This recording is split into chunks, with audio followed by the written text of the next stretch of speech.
Argentina বনাম Estonia ম্যাচটি mobile দিয়ে সরাসরি কীভাবে দেখবেন? আর্জেন্টিনা বনাম ইস্তোনিয়া ম্যাচটি মোবাইল দিয়ে সরাসরি দেখতে হলে অবশ্যই আপনাকে একটি ওয়েবসাইট ব্যবহার করতে হবে। ওই ওয়েবসাইটে এসে আপনারা সরাসরি আর্জেন্টিনা বনাম ইস্তোনিয়া ম্যাচটি দেখতে পারবেন। তো এই ওয়েবসাইটটি আপনারা কোথায় পাবেন আমি আপনাদেরকে দেখিয়ে দেবো এই ভিডিওতে। অবশ্যই আপনারা সম্পূর্ণ ভিডিওটি মনোযোগ সহকারে দেখবেন। তো চলুন শুরু করা যাক আজকের ভিডিওটা। ওয়েবসাইটটিতে আসতে হলে অবশ্যই আপনার ফোনের গুগল ক্রোমে আসবেন। গুগল ক্রোমে আসার পর এখানে আপনারা সার্চ করবেন moneyincomeBD.com। গুগল ক্রোমে আসার পর এখানে আপনারা সুন্দর করে সার্চ করবেন অনলাইন টাকা ইনকাম 2022 moneyincomeBD.com।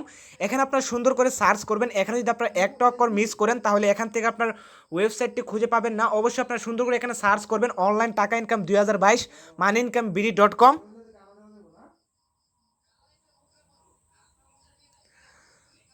অনলাইন টাকা ইনকাম 2022 moneyincomeBD.com সার্চ করার পর এখানে সবগুলো ওয়েবসাইট এখানে চলে আসবে। এখান থেকে আপনার উপরের যে সাইটটা আছে এই সাইটের উপর ক্লিক করে দিবেন।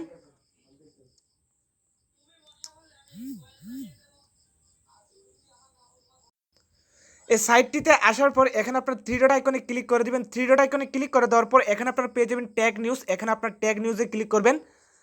ট্যাগ নিউজে ক্লিক করার পর ফার্স্টে যে পোস্টটা আছে এই পোস্টটার উপর আপনারা ক্লিক করে দিবেন। এই পোস্টার উপর ক্লিক করার পর আপনারা একটু নিচে আসবেন। নিচে আসার পর এখানে আপনারা পেয়ে যাবেন live match, live football live match. এখানে আপনার লাইভ ম্যাচে ক্লিক করে দিবেন।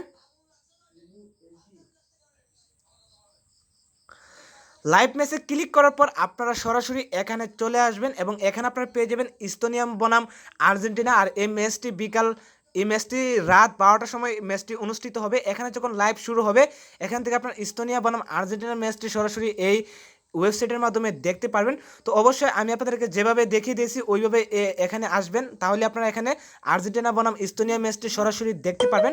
তো ভিডিওটি ভালো হলে একটি লাইক করতে পারেন। আপনি যদি আমার চ্যানেলে নতুন হয়ে থাকেন অবশ্যই চ্যানেলটি সাবস্ক্রাইব করে পাশে থাকা বেল আইকনটি বাজিয়ে দিবেন এরকম ভিডিওর আপডেট সবার আগে পাওয়ার জন্য। ধন্যবাদ।